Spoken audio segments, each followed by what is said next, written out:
Would you like to create stunning backgrounds for your handmade cards with only a few basic supplies and a really simple coloring technique called ink blending?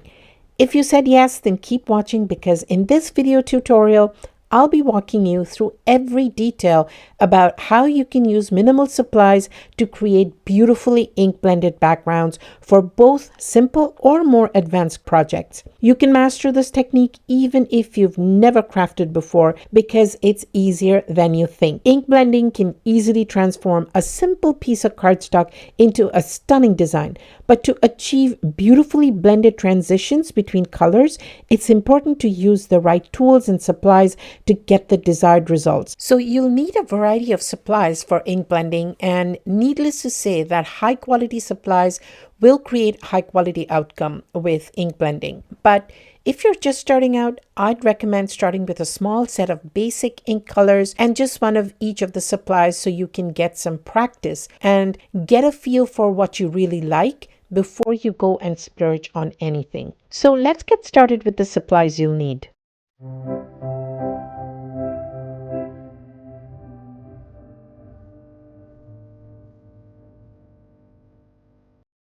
Here are some of the best types of paper for ink blending. So let's start with the different types one by one. So let's first start with the smooth cardstock. This is Hammer Mill, which is slightly thinner, and this is Nina Solar White Crest, which is thicker, and it's a heavier weight cardstock, plus it's a brighter white cardstock. Both are great for ink blending, and it's a great choice because it has a very smooth surface. The ink can slide around easily, and that helps to create a really nice even blend. Next one is watercolor paper. If you are using water-based inks, watercolor paper is perfect, and it's designed to handle moisture without warping or pilling, so your ink blending will look smooth and professional. It does have a smoother and a slightly more textured side, so naturally the smoother side is better for ink blending. Next one, it's mixed media paper. It's almost like a lightweight version of watercolor paper. Mixed media paper can handle lots of different media like water, ink, texture paste, gesso, etc. because it's a thicker paper, that's why. And it's also great for embossing. The only challenge with this paper, as with watercolor paper, if I compare these, the watercolor is slightly more yellowish than the mixed media paper, and if I put it next to the Hammer Mill, you can see it's quite a bit different. And unless I'm using this paper to ink blend a complete panel, it's difficult to match the color of mixed media paper with my card background, especially when I'm using either Hammer Mill or even Nina Solar White. Look at the difference, right? So it's very difficult to match. Next one is Bristol board. This, I think, by far is the best paper for ink blending. They're usually very smooth and coated to help the ink stay wet longer, and that gives you more time to blend. Next one is vellum. You can see that it's kind of a translucent paper, and it gives a very soft, diffused look to your ink blending. I'll have to admit that it's a little bit trickier to work with, but the results can be stunning. And since the ink sits a little longer on vellum, you'll need to let it dry to avoid smudging. Now, you can use a heat tool to dry it, but you have to be careful about warping. But do keep in mind that no matter what paper you choose, practice makes perfect. Try out different techniques and see how the paper reacts to the ink. So let's talk about inks. I'll show you what I have, even I don't have every single type of ink because I like to use only a couple of different types on a regular basis, but I'm going to show you what I have all the same. And when it comes to ink blending, you want inks that are smooth and that blend easily without leaving harsh lines. That's the bottom line. Not all inks are created equal. Some may dry faster or blend differently. So you need to keep experimenting to find your favorites, to be very honest. And I learned a lot through just experimenting, trying different types of paper, trying different types of inks. blending medium, etc. By blending, rather, I should say blending tools. So now let's look at some of the best inks for ink blending. Although full disclosure here, I'm not an expert on the compositions and characteristics of an ink beyond how they look and behave in my card projects and on different types of paper.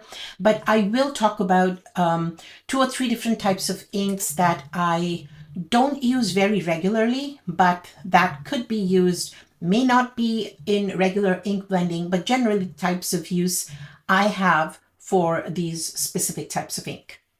Let's start with the Distress Oxide. So I just have like the 4 colors that I'll be using with my blending today. I just have these out. So this is the Distress Oxide.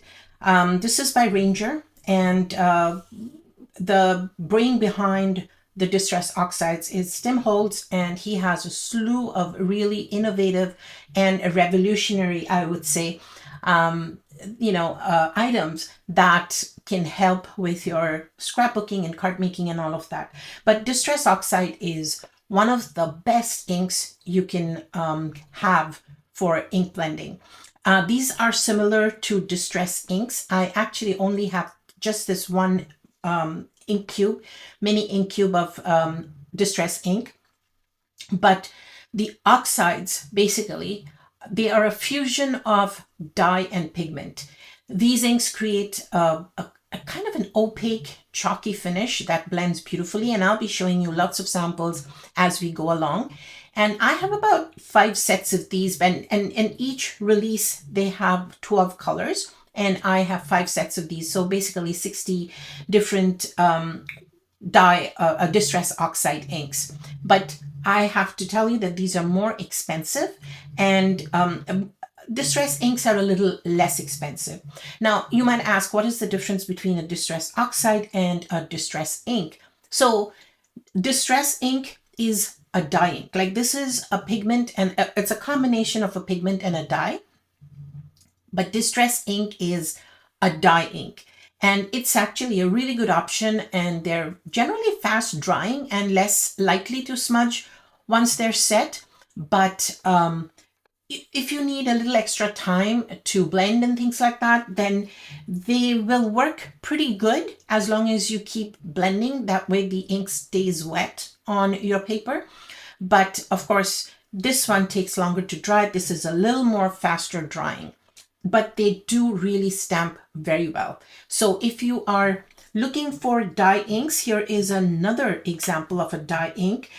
This is by Gina K Designs. This is absolutely stunning. This set of inks from Gina K is stunning. They come in larger pads as well. I just opted for the smaller ink cubes because they are cheaper. And since I'm in Canada and I have to pay in US dollars, every little difference of $1, $2, $5 counts, because number one is the price. Second is, if you are outside of the US, you will have to consider all of that.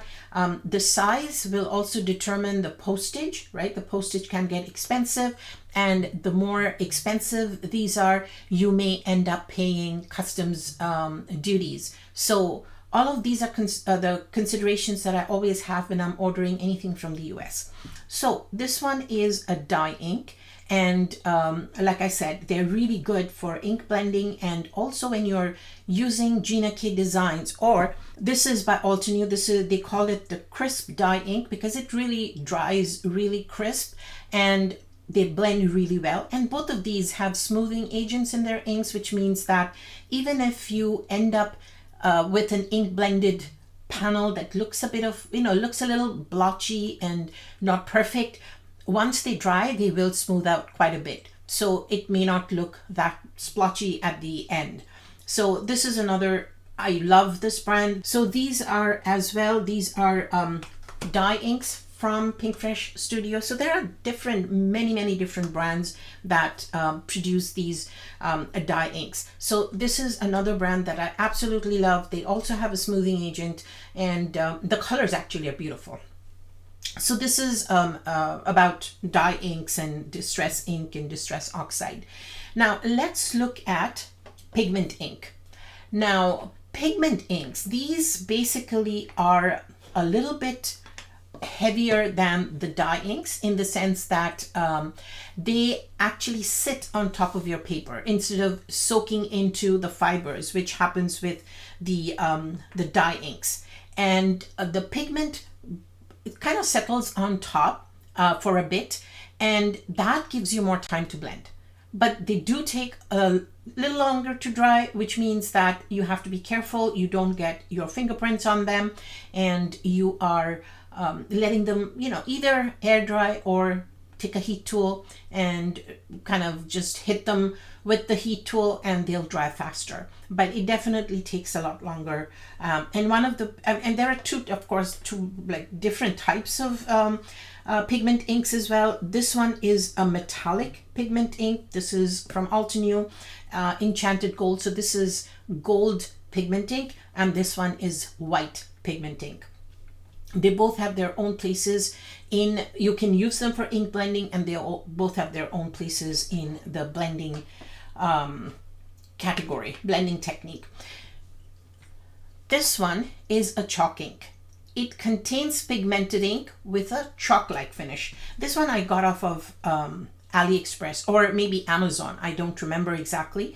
I don't use them a lot because, again, they're really great for stamping. They're really great for stenciling, and also for swiping with them. So I just use and I kind of swipe with the ink pads. So it gives a nice matte chalky finish. These ink pads they're really good for stamping, stenciling as well. And you can use them on paper and other porous surfaces like maybe cardboard and things like that. They are rich colors and they work very well on both light and dark papers. These inks do not bleed through, and they dry faster than traditional pigment inks without compromising on the opacity. So even these take a little bit longer to dry. This one dries a little bit faster, but it looks equally good as far as the opacity is concerned. So this is another one, another type of ink. I don't have hybrid inks per se. There is another type called hybrid inks, and they combine basically the best qualities of dye and pigment inks. They dry quickly like dye inks, but also have the vibrant colors and opacity of pigment inks.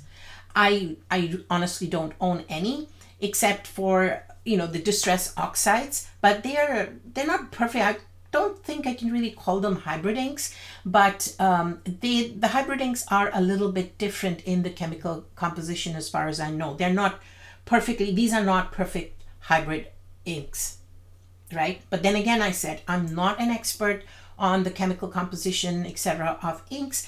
I just know how they behave on paper, and that determines what kind of effect I'm looking for on my cards, right? So this is it. Now I will talk about these three other inks. This is an archival ink. Archival inks are really fast drying, and they're permanent, and they're waterproof. So this is really good for when I want to maybe stamp an outline image, which I want to watercolor or use water-based inks, etc. But they are also really good for just plain stamping, right?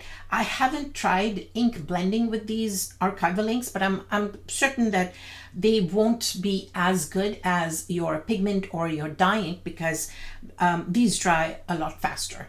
I have these two. These are dye inks, by the way, but the dye inks, this one is a waterproof. This is a Spectrum Noir Finesse line. This is a waterproof dye ink, and that just means that I can use this for watercoloring, etc. It won't smear. And this one is alcohol proof dye ink. So I do coloring with alcohol markers. So if I want an outline, if I want to stamp the outline first before I take my alcohol markers and color, I would use this ink because this will not smudge or smear with alcohol markers.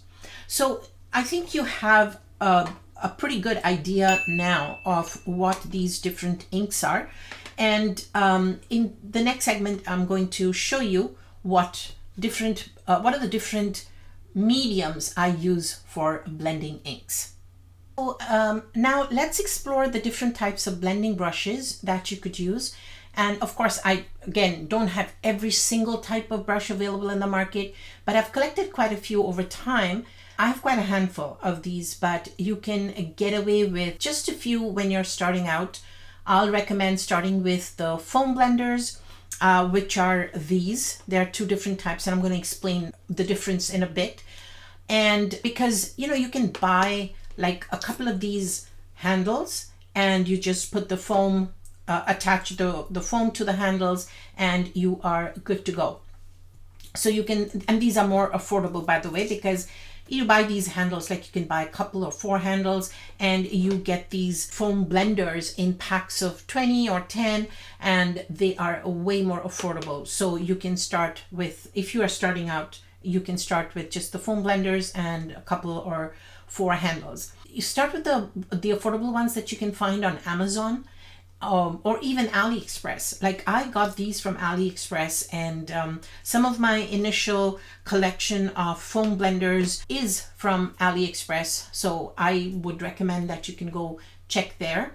In fact, I buy a lot of my supplies on AliExpress because they're so much cheaper. And the same brand on Amazon actually costs 10 times more. So, I mean, I'm not a sponsor for AliExpress. They're not paying me to say this, but honestly, I think they have a ton of products that you can use when you're starting out at a much, it's a fraction of a cost compared to anything that you buy from bigger craft brands and things. There is a place and time to support these brands because, you know, these are all small businesses as well. But when you're starting out and you're not sure what you'd like, how things will work out, it's better that you don't invest a lot of money into it. And I did the same thing. I first invested very little money to see if I actually like the technique. If you don't like the technique, there's no point in, you know, spending a lot of money trying to build up your stash when you don't even like that technique. So let's get into the brushes. So I have 3 different types of brushes. So, and again, I've separated the colors out. I have these mugs that I use, or one for the blues, you know, the greens, and the yellows and browns, and then of course I have the reds and the pinks in this. And red, pink, and orange actually. And I have the blues and purples, and so it's basically just for me, you know, there is no rule or law over here, and I'm just trying to keep them because I don't have a lot of room on my craft table or in my craft room for that matter. So I just like to grab whatever I need for a particular project and not clutter my workspace. So let's get back to what I was saying about the brushes. So this is absolutely packed. So when you're blending, it creates a nice soft effect. This is another type of brush. I believe I got these off of AliExpress. This one is a more detailed brush than this one. This, you can see, is a slightly larger brush. And if you are going to use brushes, then obviously, you know, you have larger brushes than this one, this size as well. So there are lots of different sizes. I don't store a lot of big items because, again, my space here in my craft room is very limited. So I have this one, I have this one, and I have these 2 sizes as well. These all came in a set, I believe. And so these are finer detail brushes. This has a bit of a slant to the bristles. I don't know if you can see properly, right? And this is like just a plain round brush. And these obviously are useful for different techniques. I'm going to show you, just use a couple of them and show you what the difference is. So we have the brushes, and then we have the, let me just get the red, and also the red from here. Okay, so all you do is, so there is Velcro here, and there is the Velcro here as well. So you just attach this, right, to your handle, and now you can use this for ink blending. Same here. This is really good for very, very smooth finishes and transitions, etc. But let me just show you quickly what each of these tools, what effect each of these tools can achieve.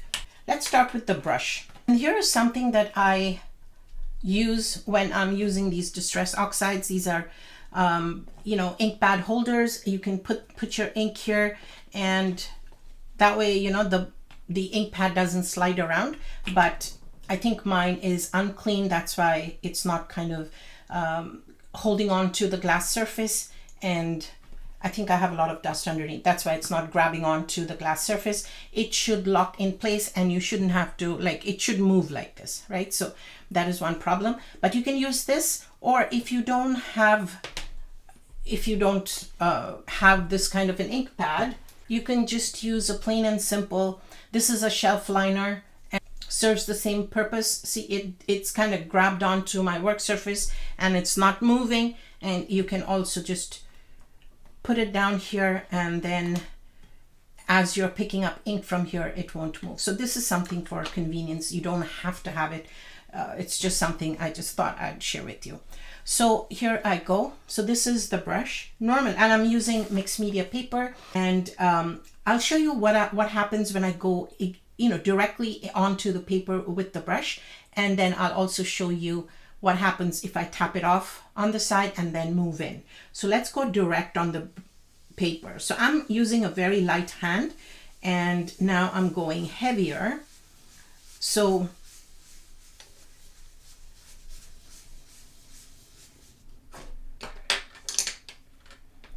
this is the blend I'm getting. You can see a kind of like a darker spot where I brought my brush in initially. So that's kind of there, but you see, I can blend this out. So it's not a big deal about, you know, a lot of crafters will say you should tap off on the side, and I don't tap off on the side simply because I don't want to waste the ink. So I'll go in like really light-handed first, and then I'm going to smooth it out. But let's see what happens if I do tap it out. So let's, right? And then I'll go in from the corner, and then, yeah, definitely a slightly smoother blend. And maybe a slightly smoother blend because, like, I see, you know, two kind of patches over here where I came in initially with the brush, and this one doesn't have that kind of a patch, but at the same time, I don't know what this is. I think I had something on the paper, so that's that created that little streak there. But you see, it is definitely much smoother. I won't say much smoother, marginally smoother. But if I let the ink sit for a while, when it dries, this is going to smooth out really, really well, as this one is going to be as good as this one. And also remember, it depends on your blend. It depends on the type of ink and the type of paper. Mixed media paper happens to be fantastic for ink blending, and so does the oxide ink work really well. So I have the best two things here, so it shouldn't be a problem. Let's see what the brush, what the dome will do. This is, if you can see, it's domed over here, right? So let's go in with this one. And again, I'm going to go in directly and with a very light hand first before I kind of start smoothing it out, going a little heavier.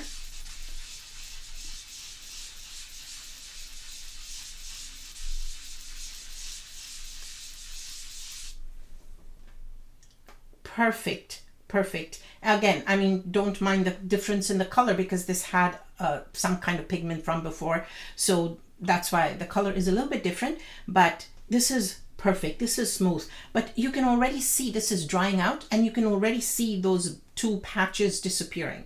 So I would say this is really, really smooth as well. And look at where I went a little bit lighter handed, and look at the transition, right? Look at the transition from the dark into the light. It's really smooth. Beautiful transition as well. So this is your dome. Let's look at the flat one. And I think I already have some ink on this. So let's just go in with whatever I have right now. And then I'll show you, or maybe not. Let's go in with the oxide. And I went in full pressure. I didn't go in very light-handed. I went in with full pressure, and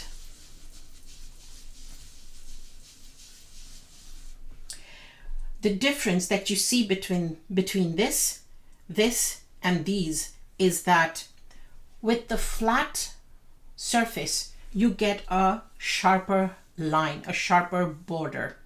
But with the dome, as well as the dome foam blender, as well as the brush, you get a smoother outline. So this one is a sharper outline, but I can definitely smooth it out if I go like really light along the edges.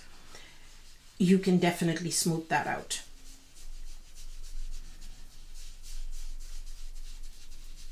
It'll just take you a little more time and effort.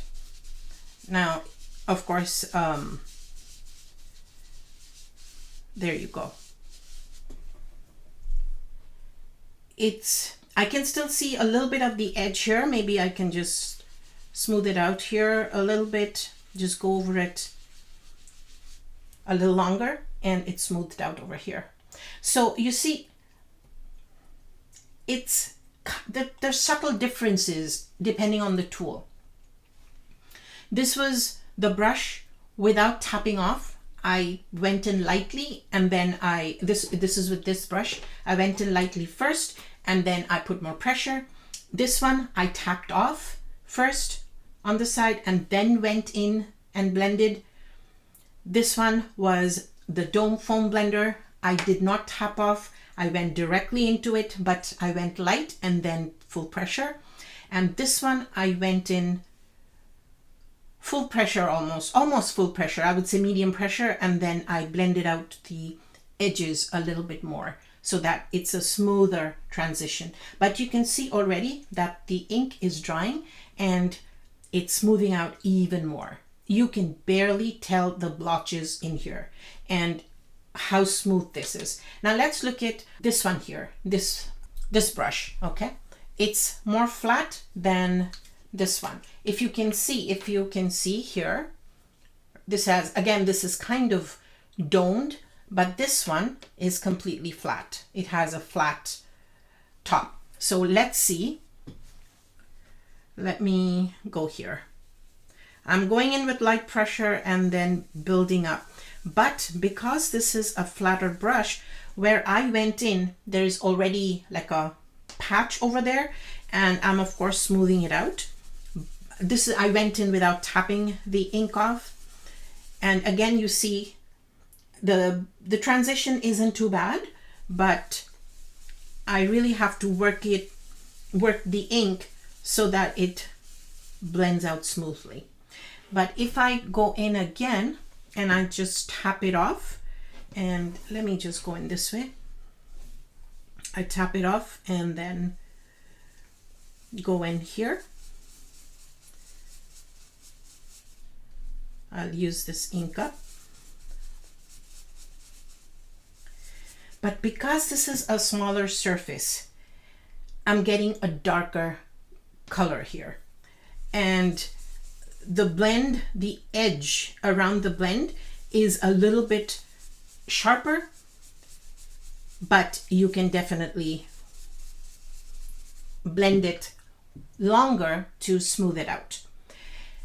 Now, these brushes, I only use these brushes when I'm using when I'm using stencils and there are tiny openings. So it's easy to get these tiny brushes into those openings rather than the larger brushes, because the larger brush can, it picks up a lot of ink and it spreads it around on the stencil, but it doesn't always get all the ink into the small openings. So this is what it is with the blending brush, and I think you can tell. So let me just show this again. This was without tapping off with the brush, with the nylon bristles. This is with tapping off on my work surface and then blending it in. This was the dome foam blender. This is the dome foam blender, right? You have a smoother transition here. This was the flat foam blender, which has a sharper edge. And this was the brush here without tapping off, but I don't see a lot of difference here since the ink is drying, it's smoothing out. And this one is with tapping off on my work surface and then coming in to blend. So now it's your turn, and you will need to figure out what type of ink blending you want to do. And I would recommend that start with maybe like 4 oxide inks or something. You can buy them individually. You don't need to buy them in a set. Start with 4 oxide inks or 4 dye inks, or even distress oxides, like whatever it is. Start with the primary colors, and then you can build so many more colors from that. And first try it out and see if you actually like ink blending, and then go on to expand your collection. So in the next segment, I'm going to talk about the color theory, and I'm going to show you how you can get by with just 4 basic inks. Make sure you subscribe to my channel so you don't miss any other subsequent videos. I will see you in the next one, so please keep a lookout for part 2 in the series. Thank you for joining me. I'll see you in the next video.